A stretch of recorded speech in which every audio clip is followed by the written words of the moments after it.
Hi అండి, అందరూ బాగున్నారా?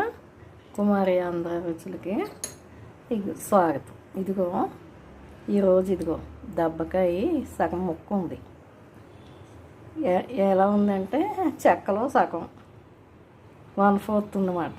దాంట్లో ఏం చేశానంటే ముత్యాలు తీసాను. ఎక్కువగా ఉన్నప్పుడు కూడా చేసి చెప్తాను. ఇది సింపుల్గా ఒక పూట ఒక మనిషికి 2 మనుషులకి వస్తుందంతే. ఇదిగో కొంచెంగా మెంతికారం ఉంటే వేసాను, పసుపు వేసాను, కొంచెం కారం తక్కువ వస్తుందని వేసాను, సాల్ట్ వేసాను. ఇవన్నీ ఇలా కలిపేసుకుని అన్నంలోకి బాగుంటుంది. నిమ్మకాయ అయినా దబ్బకాయ అయినా నారింజకాయ అయినా ఇలా చేసుకోవచ్చు.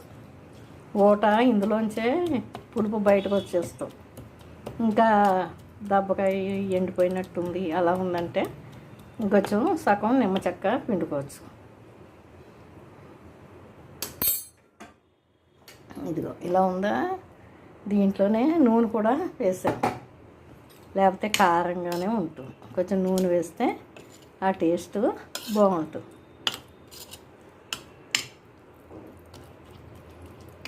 ఒక అరగంట ముందు అలాగా చేసుకుంటే అన్నంలోకి బాగా ఊరుతుంది, పులుపు బయటకు వస్తుంది.